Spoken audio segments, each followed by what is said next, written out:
बिस्मिल्लाहिर्रहमानिर्रहीम। अल्लाहु अल्लाहु रब्बी ला उश्रिकु बिही शैयन। क्लिनिकल ट्रायल्स में बहुत सारी ड्रग्स ऐसी होती हैं जो कि प्लेसिबोज को आउट परफॉर्म नहीं कर पाती और इस वजह से उन्हें रेगुलेटरी अप्रूवल्स नहीं मिलते। अब प्लेसिबो बेसिकली एक सब्सटेंस या ट्रीटमेंट होता है जिसकी अपनी को थेरेप्यूटिक वैल्यू नहीं होती, लेकिन ये पेशेंट्स को एक्टिव ट्रीटमेंट के तौर पर दिया जाता है। फर्ज करें एक नई मेडिसिन तैयार होती है क्रॉनिक पेन के लिए। अब इस मेडिसिन के मार्केट में आने से पहले और इसके रेगुलेटरी अप्रूवल्स के लिए इसको टेस्ट किया जाना है। अब इसको टेस्ट पेशेंट्स पर किया जाता है और पेशेंट्स को दो ग्रुप्स में तकसीम किया जाता है। एक ग्रुप को एक्चुअल मेडिसिन दी जाती है और दूसरे ग्रुप को प्लेसिबो दिया जाता है। अब कोई भी शख्स उस एक्चुअल मेडिसिन और प्लेसिबो को देखकर ये नहीं बता सकता कि उन दोनों में कोई फर्क है, क्योंकि उन दोनों में बज़ाहिर कोई फर्क नहीं होता। दोनों का सेम कलर होता है, सेम शेप होती है, सेम साइज होता है। अगर ग्रुप ए को एक स्पेसिफिक कलर, शेप या साइज की कोई टैबलेट या गोली दी जा रही है तो ग्रुप बी जो कि कंट्रोल ग्रुप होता है उसको भी उसी कलर, शेप और साइज की गोली दी जाएगी। अगर ग्रुप ए को इंजेक्शन लग रहा है तो ग्रुप बी को भी इंजेक्शन लगेगा। अगर ग्रुप ए को कोई कैप्सूल दिया जा रहा है तो ग्रुप बी को भी कैप्सूल दिया जाएगा। ग्रुप ए को एक्चुअल मेडिसिन दी जा रही होती है और ग्रुप बी को बेसिकली एक प्लेसिबो दिया जा रहा होता है। अब दोनों ग्रुप्स का सेम ट्रीटमेंट होता है और जो मेडिसिन उनको दी जा रही होती है उसमें भी बज़ाहिर कोई फर्क नहीं होता। बेसिक फर्क ये होता है कि जो एक्चुअल मेडिसिन होती है उसकी थेरेप्यूटिक वैल्यू होती है, उसमें एक्टिव इंग्रेडिएंट्स होते हैं, और जो प्लेसिबो होता है वो सिर्फ एक शुगर पिल होती है, उसका कोई फायदा या कोई नुकसान नहीं होता। अब ये ट्रायल चलता है, जो भी इसकी रिक्वायर्ड ड्यूरेशन होती है उस मेडिसिन के हिसाब से 6 हफ्तों के लिए या 12 हफ्तों के लिए। इस दौरान में पेशेंट्स अपने रिजल्ट रिपोर्ट करते हैं। वो बताते हैं कि वो मेडिसिन ले रहे थे, उस मेडिसिन की वजह से उनका दर्द ठीक हो गया है, वो रिकवर कर रहे हैं या नहीं कर रहे हैं, वो कैसा फील कर रहे हैं। जो भी उनके रिजल्ट्स होते हैं वो रिपोर्ट करते हैं। उन रिजल्ट्स का एनालिसिस होता है और उस एनालिसिस की बेसिस पर देखा जाता है कि किस ड्रग ने आउट परफॉर्म किया है। अगर तो एक्चुअल ड्रग लेने वाले लोग ज्यादा हैं जो ये कह रहे हैं कि हम ठीक हो गए हैं और वो रिकवर कर भी गए हैं, तो इसका मतलब है एक्चुअल ड्रग इफेक्टिव है। लेकिन अगर प्लेसिबो लेने वाले लोग ज्यादा हैं जो ये कह रहे हैं कि हम ठीक हो गए हैं, हमारा दर्द पहले से बेहतर है या हम रिकवर कर गए हैं, अब प्लेसिबो सिर्फ एक शुगर पिल थी, लेकिन अगर वो लोग ज्यादा है तो इसका मतलब है एक्चुअल ड्रग इफेक्टिव नहीं है। ये एनालिसिस बेसिकली डिटरमिन करता है कि वो जो एक्चुअल ड्रग है उसने अब आगे प्रोसीड करना है अप्रूवल्स के लिए या उसमें कुछ मॉडिफिकेशंस की जानी है। ये जो फिनोमेनन है, ये जो प्लेसिबो इफेक्ट है, ये सिर्फ ड्रग्स की हद तक महदूद नहीं है, बल्कि मेडिकल फील्ड में जो डिफरेंट डिवाइसेज होती हैं, मेडिकल मशीनरीज हैं या प्रोसीजर्स होते हैं, सर्जरीज हैं या इवन जो इंटरवेंशंस हैं मेडिकल और साइकोलॉजी में, उनमें भी ऑब्जर्व किया गया है कि ये फिनोमेनन, ये प्लेसिबो इफेक्ट एग्जिस्ट करता है। अब जिस तरह ये प्लेसिबो इफेक्ट होता है, ऐसे ही एक और इफेक्ट होता है जिसको नोसिबो इफेक्ट कहते हैं। प्लेसिबो इफेक्ट में तो जो हमारी एक्सपेक्टेशंस होती हैं किसी भी मेडिसिन, इवेंट या सिचुएशन को लेकर, उस मेडिसिन, इवेंट या सिचुएशन पर जो हमारा फेथ या बिलीफ होता है, उसकी वजह से जो हमारी एक्सपेक्टेशंस होती हैं वो पॉजिटिव होती हैं। हम कुछ पॉजिटिव जो आउटकम्स होते हैं वो एक्सपेक्ट कर रहे होते हैं। लेकिन नोसिबो इफेक्ट में जो हमारा फोकस होता है वो किसी भी सिचुएशन के जो नेगेटिव एस्पेक्ट्स होते हैं, जो उसके मनफी पहलू होते हैं, उन पर होता है। मिसाल के तौर पे अगर किसी शख्स को कोई मेडिसिन दी जाती है और उसको ये बताया जाता है कि आप फलां इसके जो सिम्टम्स हैं वो फील कर सकते हैं, तो बहुत ज़्यादा चांसेस हैं कि वो बंदा वो सिम्टम्स जो उसको बताए गए हैं वो फील करेगा। बल्कि इस फील्ड में बहुत सारी ऐसी स्टडीज़ हैं जिनमें लोगों को प्लेसिबोस दिए गए और उनको बताया गया कि इस मेडिसिन की वजह से आपको कुछ साइड इफ़ेक्ट्स हैं, हेडेक है, नोजिया है, ये चीज़ें आपको फील हो सकती हैं। अब हालांकि उनको दिया प्लेसिबो गया था, एक शुगर पिल थी, उसका कोई फ़ायदा या कोई नुकसान नहीं होना चाहिए था, लेकिन चूंकि उनको कुछ सिम्टम्स, कुछ साइड इफ़ेक्ट्स बता दिए गए थे और उनका फोकस उन जो मनफी पहलू थे, जो नेगेटिव एस्पेक्ट्स थे, उन पर था, तो इस वजह से उन्होंने वो जो हेडेक या नोजिया, सर दर्द या जो भी सिम्टम्स उनको बताए गए थे वो उन लोगों ने रिपोर्ट किए कि हम ये चीज़ें फील कर रहे हैं। नोसिबो इफेक्ट बेसिकली होता है जब हमारा किसी भी सिचुएशन को लेकर एक सर्टन नेगेटिव बिलीफ होता है। जब हम बीमार हो जाते हैं तो उस बीमारी का जब डायग्नोसिस हो जाता है, जब उसको एक नाम मिल जाता है, तो हमारे अंदर एक स्पेसिफिक जो कंडीशन होती है, जो एक सिचुएशन होती है, जो नेगेटिव फीलिंग्स होती हैं, ये सब नोसिबो इफेक्ट्स में आती हैं। ये इफेक्ट एक्सट्रीम केसेस में हमें मौत के मुंह में भी ले जाता है। अब ये इफेक्ट्स क्या होते हैं, ये प्लेसिबोस और नोसिबोस, हम इनको बहुत डिटेल में डिस्कस करेंगे। एक चैप्टर है ऑटो सजेशन, उस चैप्टर में कि ये क्या होते हैं और हम इनको कैसे ओवरकम कर सकते हैं, साइंस इनके बारे में क्या कहती है, ये सब चीज़ें हम बहुत डिटेल में डिस्कस करेंगे। अभी आपको सिर्फ ये आइडिया हो गया है कि प्लेसिबो होता क्या है। अब हम थोड़ी सी बात कर लेते हैं इसके बैकग्राउंड और इसकी हिस्ट्री के बारे में, फिर आपको ज़रा क्लैरिटी मिल जाएगी कि इसकी रेलेवेंस क्या है और हम इसको डिस्कस क्यों कर रहे हैं। देखें, जो फर्स्ट मॉडर्न एविडेंस है, जो फर्स्ट रिकॉर्डेड हिस्ट्री है कि प्लेसिबोज एग्जिस्ट करते हैं और काम करते हैं, ये चीज़ ऑब्जर्व की गई थी वर्ल्ड वॉर 1 में, पहली जंग अजीम में। हेनरी बीचर एक एनेस्थेटिस्ट थे जो कि इटली और फ्रांस में जो सिपाही जख्मी हो रहे थे उनका इलाज कर रहे थे। अब वो सिपाही, जारी बात है, मैदान जंग से आ रहे होते थे, तो बैटल फील्ड में जो उनको जख्म लगते थे वो बहुत हौलनाक और बहुत दर्दनाक होते थे। अब मसला ये था कि मॉर्फिन जो उस टाइम पर एक पेन किलिंग ड्रग यूज़ की जा रही थी वो अवेलेबल नहीं थी, उसकी शॉर्टेज थी, बल्कि बाज़ औक़ात तो हेनरी बीचर को अपने पेशेंट्स को बगैर एनेस्थीसिया के ऑपरेट करना पड़ता था। लेकिन इस सारे प्रोसेस में हेनरी बीचर ने एक चीज़ नोट की। हुआ ये था कि कुछ सोल्जर्स आए थे, उनकी तबीयत बहुत ज़्यादा ख़राब थी। अब मॉर्फिन तो अवेलेबल नहीं थी, तो नर्सेज़ ने क्या किया, नर्सेज़ ने उनको जो सलाइन वाटर होता है, सिंपल जो डिस्टिल्ड वाटर होता है सलाइन वाटर, उनके इंजेक्शंस लगा दिए। लेकिन उनको बताया ये गया कि आपको मॉर्फिन दी जा रही है।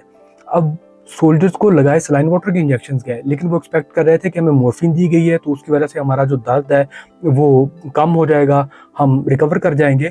तो उस एक्सपेक्टेशन के तहत उन्होंने सेम रिजल्ट्स प्रोड्यूस किए, उनका दर्द ठीक हो गया, वो रिकवर कर गए। तो हेनरी बीचर ने ये चीज़ एस्टिमेट की, ये चीज़ नोट की कि ये जो सलाइन वाटर के इंजेक्शंस थे ये ऑलमोस्ट 90% इफेक्टिव थे। यानी जो काम मॉर्फिन ने करना था वो ये काम सलाइन वाटर के इंजेक्शंस 90% तक कर रहे थे। बल्कि ये सलाइन सोल्यूशन इस हद तक इफेक्टिव था कि जिन पेशेंट्स को बगैर एनेस्थीसिया के ऑपरेट किया जा रहा होता था उनके बारे में डर होता था कि उनको कार्डियक अरेस्ट हो जाएगा, लेकिन इस सलाइन सोल्यूशन की वजह से उनके कार्डियक अरेस्ट के चांसेस भी बहुत हद तक रिड्यूस हो गए। अब ये जो हमारे माइंड और हमारी बॉडीज इन प्लेसिबोस को रिस्पॉन्ड करते हैं, हालांकि वो सिर्फ एक शुगर पिल्स होती हैं, लेकिन हमें सर्टन एक्सपेक्टेशंस होती हैं कि हमें एक स्पेसिफिक मेडिसिन दी गई है और हमने एक स्पेसिफिक उसका रिएक्शन प्रोड्यूस करना है, और हम उस एक्सपेक्टेशन के तहत वो रिएक्शन प्रोड्यूस कर भी देते हैं। तो ये जो हमारे माइंड और बॉडीज इन प्लेसिबोस को रिस्पॉन्ड करते हैं, और ये जो कंप्लीट रिसर्च है, अभी तो ये इंट्रोडक्टिव वीडियो है, हम इंशाल्लाह नेक्स्ट वीडियोस में चैप्टर वाइज ये जो कंप्लीट रिसर्च है, ये जो स्टडीज़ है, इनको डिस्कस करेंगे। अब इस वीडियो के एंड पे जो चैप्टर्स हैं उसका जो कंटेंट है उससे आपको आइडिया हो जाएगा कि इस कोर्स में क्या क्या चीज़ें हैं। तो ये जो प्लेसिबोस को हमारे माइंड और बॉडीज रिस्पॉन्ड करते हैं, और ये जो रिसर्च है, ये रिसर्च बेसिकली एक क्वेरी थी जो बार बार मेरे माइंड में आती थी कि why we do what we do and how to do what we want to do. हम जो भी करते हैं क्यों करते हैं, और जो हम करना चाहते हैं वो हम कैसे कर सकते हैं। देखिए, एक बंदा होता है वो प्रोग्रेस कर रहा होता है, वो कामयाब हो रहा होता है। अब दूसरा बंदा वो भी कामयाब होना चाहता है, वो विलिंग भी होता है, वो एफर्ट्स भी करता है, लेकिन वो कामयाब नहीं हो पाता। इसकी क्या वजह क्या है? या आपको और मुझे, हम सबको पता है कि ये सर्टन प्रिंसिपल्स हैं, ये कुछ सर्टन स्टेप्स हैं, अगर इनको हम फॉलो करेंगे तो हम कामयाब हो जाएंगे, लेकिन हम उन्हें फॉलो नहीं कर पाते या नहीं करते। इसकी क्या वजह क्या है? और सबसे बढ़कर ये जो कामयाबी होती है, सक्सेस है, हर बंदा हासिल करना चाहता है, हमें भी बताया जाता है कि कामयाब हो। तो मैं ये सोचता था कि इसका कंप्लीट एक फॉर्मूला क्या है, इसके कंप्लीट स्टेप्स क्या हैं, इसका ब्लूप्रिंट क्या है। देखिए, होता ये है कि कुछ चीज़ें ट्रेंड में आ जाती हैं, कुछ चीज़ें मशहूर हो जाती हैं, किसी ड्रामा, किसी मूवी या किसी किताब में से कोई बात, या किसी शख्स ने कोई बात कही है, वो मशहूर हो जाती है, फिर हर बंदा उसके बारे में बात करना शुरू कर देता है। कोई हमें बताता है कि आप ऑनेस्ट हो जाएं, आप कामयाब हो जाएंगे, आप मेहनत शुरू कर दें, आप कामयाब हो जाएंगे, अब ये फलां जो स्किल है, ये हुनर है, इसको सीख लें, आप एजुकेशन हासिल कर लें, आप कामयाब हो जाएंगे। ये सारी चीज़ें ठीक हैं, लेकिन हर बंदा किसी स्पेसिफिक प्रिंसिपल को फॉलो करके कामयाब नहीं हो सकता या नहीं हो पाता। तो मैं सोचता था ये जो कामयाबी है, इसका जो कंप्लीट एक फॉर्मूला है, इसके जो स्टेप्स हैं वो क्या है। तो ये जो प्लेसिबोस को हमारे माइंड और बॉडीज रिस्पॉन्ड करते हैं, और ये जो कंप्लीट रिसर्च है, इसको देखते हुए मैं इस नतीजे पर पहुंचा हूं कि हमें कुछ ना कुछ प्लेसिबोस की, कुछ इंस्ट्रक्शंस की या कुछ एक्सपेक्टेशंस की ज़रूरत होती है, जिसके ज़रिए हम जो हमारे माइंड और हमारी बॉडीज़ में अल्लाह ताला ने हमें सलाहियतें दी हैं, उनको हम रियलाइज़ कर सकें, उनको एक्सेस कर सकें, उनको अवेकन कर सकें, और उनको अपनी फेवर में यूज़ कर सकें। यानी जो हमारा लेटेंट पोटेंशियल है, जो हमारी सलाहियतें हैं, उन तक पहुंचने के लिए, उनको रियलाइज़ करने के लिए, उनको जगाने के लिए और उनको अपने फेवर में यूज़ करने के लिए हमें कुछ ना कुछ प्लेसिबोस की, या जो एक ज़्यादा रेलिवेंट और बेहतर वर्ड है, कुछ एक्सपेक्टेशंस की या कुछ इंस्ट्रक्शंस की ज़रूरत होती है।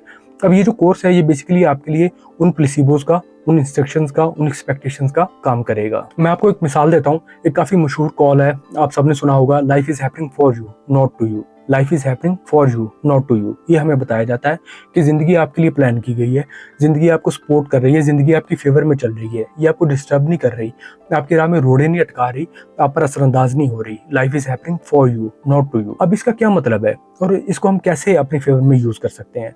देखें, अगर आपको पता है और आपने अपनी ज़िंदगी इस तरह से प्लान की हुई है कि आपकी ज़िंदगी में जो छोटे या बड़े मसले मसाइल आते हैं, आप उनको प्रॉब्लम्स के तौर पे नहीं देखते, आप उनको मसले नहीं देखते, बल्कि आप उनको एक इंडिकेशन के तौर पर लेते हैं, आप उनको एक इशारा समझते हैं। आप कहते हैं कि ये जो मसला है, ये जो प्रॉब्लम है, ये बेसिकली मेरी हेल्प करने आई है, ये मुझे बताने आई है कि मुझे अपनी ज़िंदगी के इस फेज़ पर इन चेंजेस की ज़रूरत है, ये मुझे तब्दीलियाँ करने की ज़रूरत है।